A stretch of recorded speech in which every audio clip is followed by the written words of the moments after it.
வணக்கம். நம்ம சேனல் சார்பாக உங்கள் எல்லாருக்குமே அன்பான வணக்கம். பெண்கள், அதிலும் குடும்ப பெண்கள் அப்படின்னா சில விஷயங்களை இப்படித்தான் செய்ய வேண்டும் அப்படின்னு நம்ம முன்னோர்கள் சாஸ்திரத்தில் சொல்லி வச்சுருக்காங்க. அதன்படி குடும்ப பெண்கள் எந்த குறிப்பிட்ட 7 விஷயங்களை மற்றவர்களோடு பகிர்ந்து கொள்ளவே கூடாது அப்படிங்கிறத பற்றி இந்த பதிவில் நம்ம தெரிஞ்சுக்கலாம். வணக்கம். நம்ம சேனலுக்குள்ளே உங்கள் எல்லாரையும் வரவேற்கிறதுல எனக்கு ரொம்ப ரொம்ப சந்தோஷம். இறைவனோட ஆசிர்வாதம் எல்லாருக்கும் கிடைக்கட்டும்.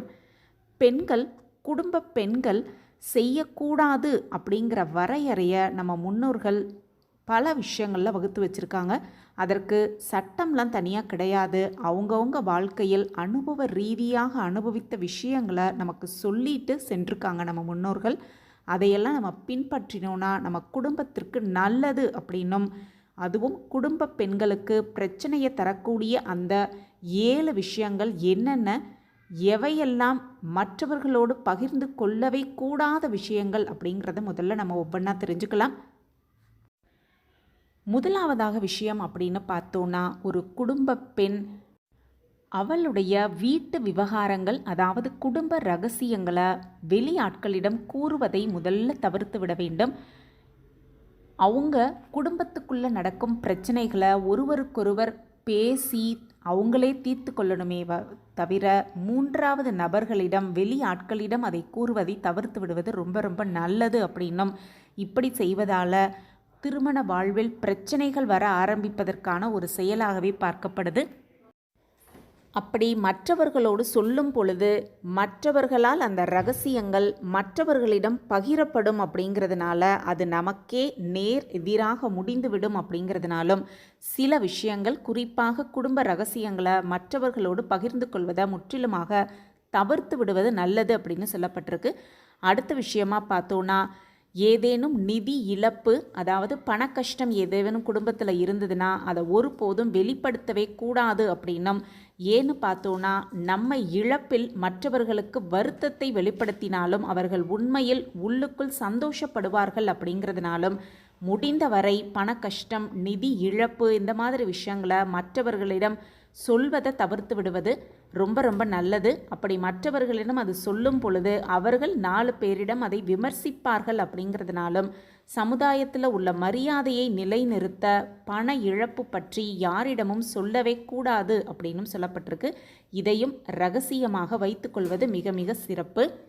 அதே போல் குடும்ப பெண்கள் எந்த ஒரு பொருளை வாங்கினாலும் சரி, அது பெரிய பொருளாக இருந்தாலும் சிறிய பொருளாக இருந்தாலும், எந்த ஒரு பொருளை வாங்க போகிறோம் அப்படின்னாலும் அந்த பொருள் வாங்குவதற்கு முன்பாக மற்றவர்களிடம் அதை சொல்லவே கூடாது அப்படின்னும், சில பேர் சில விலை உயர்ந்த பொருட்களை வாங்குவதற்காக காசு சேர்த்து வச்சுக்கிட்டே இருப்பாங்க.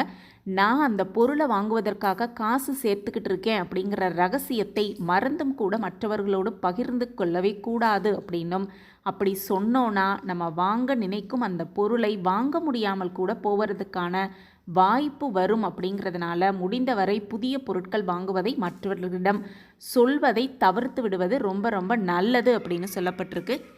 அடுத்த விஷயமா பார்த்தோன்னா, குடும்ப பெண்களுக்கு இறைவன் கொடுக்கிற மிகப்பெரிய பாக்கியம்தான் அந்த தாய்மை அப்படிங்கிற வரம்.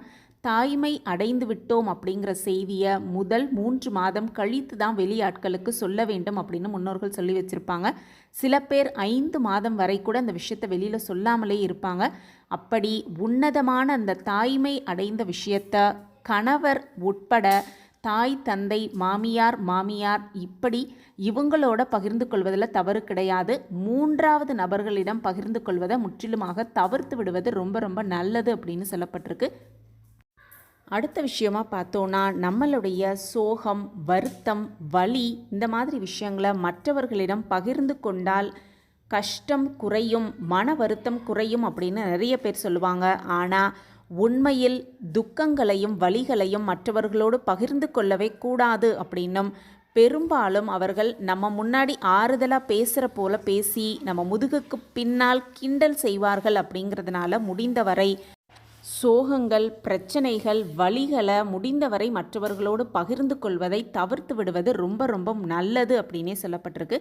அதே போல் அடுத்த விஷயம் என்னன்னு பார்த்தோன்னா, பெண்கள் அனாவசியமாக எந்த விஷயத்தையும் எங்கேயுமே அதிகமாக பேசக்கூடாது அப்படின்னா சொல்லப்பட்டிருக்கு. அளவுக்கு மீறினால் அமிர்தமும் நஞ்சு அப்படிங்கிற பழமொழிக்கேற்ப அதிகமாக பேச பேச பிரச்சனைகள் நமக்கு பெரியதாக தான் ஆகுமே தவிர குறைவதற்கான வாய்ப்பு குறைவு. அப்படிங்கிறதுனால அனாவசியமாக அதிகம் பேசுவதை பெண்கள் கட்டாயமாக குறைத்து கொள்ள வேண்டும் அப்படின்னும், இப்படி செய்வதனால வாழ்வில் மிகப்பெரிய மாற்றம் வரும். முயற்சி செய்து பார்த்தோன்னா நிச்சயமாக மாற்றம் நம் கண்களுக்கு தெரியும் அப்படிங்கிறது 100% உண்மை. அடுத்த விஷயமா பார்த்தோன்னா, எவ்வளவுதான் நெருங்கியவர்களாக இருந்தாலும் சரி குடும்ப வருமானத்தை மற்றவர்களோடு பகிர்ந்து கொள்வதை முற்றிலுமாக தவிர்த்து விடுவது ரொம்ப ரொம்ப நல்லது. கணவர் எவ்வளவு சம்பாதிக்கிறார், நாங்கள் எவ்வளவு செலவு செய்கிறோம், எவ்வளவு சேமிப்பில் வைத்திருக்கிறோம், இந்த மாதிரி விஷயங்களை 3வது நபர்களிடம் சொல்வதை முற்றிலுமாக தவிர்த்து விடுவது ரொம்ப ரொம்ப நல்லது. அப்படி சொல்வதன் மூலம் கண் படுவதற்கான வாய்ப்பு அதிகமாகவே இருக்குது அப்படிங்கிறதும், வருமானம் குறைவதற்கான வாய்ப்பும் அதிகமாகவே இருக்கும். அப்படிங்கிறதுனால முடிந்த வரை இந்த விஷயங்கள், அதாவது வருமானம் சம்பந்தமான விஷயங்களை வெளியில் சொல்வதை முற்றிலுமாக தவிர்த்து விடுவது ரொம்ப ரொம்ப நல்லது அப்படின்னே சொல்லப்பட்டிருக்கு. அதே போல் உடல் நல பிரச்சனைகளை மற்றவர்களோடு பகிர்ந்து கொள்வதை தவிர்த்து விடுவது ரொம்ப ரொம்ப நல்லது அப்படின்னும், இப்படி செய்வதனால நமக்கு அனுதாபம் கிடைக்கும் அப்படின்னு நினைத்து நம்ம செய்யும் சில விஷயம் நமக்கு தீங்காக முடியக்கூடிய வாய்ப்பு அதிகமாகவே இருக்கிறதுனால முடிந்தவரை இந்த விஷயங்களை குடும்ப பெண்கள் மற்றவர்களோடு பகிர்ந்து கொள்வதை தவிர்த்துவிட்டு வாழும் அந்த வாழ்க்கையை சந்தோஷமாகவும் நிம்மதியாகவும் மகிழ்ச்சிகரமாகவும் வாழ நம் கையில்தான் இருக்கிறது அப்படிங்கிறத மனதால் நம்பி இந்த செயல்களை செய்யாமல் இருக்கலாம். சந்தோஷமாகவும் சுகமான வாழ்வை சந்தோஷமாக வாழலாம். இந்த பதிவு உங்களுக்கு பயனுள்ள பதிவாக இருக்கும் அப்படின்னு நான் நம்புகிறேன். நம்ம சேனலில் நீங்கள் ரொம்ப ரொம்ப ஆதரவு கொடுத்துக்கிட்டு வரீங்க. எனக்கு ரொம்ப ரொம்ப சந்தோஷம். உங்கள் ஆதரவு மென்மேலும் எங்களுக்கு கிடச்சிக்கிட்டே இருக்கும் அப்படிங்கிற நம்பிக்கையோடு மீண்டும் ஒரு புதிய பதிவில் பார்க்கலாம். இந்த பதிவு உங்களுக்கு பிடிச்சிருந்ததுன்னா லைக் பண்ணுங்கள், ஷேர் பண்ணுங்கள், அப்படியே ஒரு கமெண்ட்டையும் போட்டுருங்க. உங்கள் கமெண்ட் தான் எங்களுக்கு மிகப்பெரிய ஒரு ஊக்கமாகவே இருக்கும். இன்னமுமே நம்ம சேனலை சப்ஸ்கிரைப் பண்ணாமல் பார்த்துக்கிட்டு இருக்கீங்க அப்படின்னா சப்ஸ்கிரைப் பண்ணிடுங்க. அப்படியே பக்கத்தில் இருக்க பெல் ஐக்கானையும் கிளிக் பண்ணிட்டீங்கன்னா எப்பப்பெல்லாம் பயனுள்ள பதிவு போடுறோமோ அப்போ உங்களுக்கு நோட்டிஃபிகேஷன் வரும். நீங்கள் வீடியோவை எந்த ஒரு விதத்துலையும் மிஸ் பண்ணாமல் பார்த்துடலாம். மீண்டும் ஒரு புதிய பதிவில் பார்க்கலாம். நன்றி, வணக்கம்.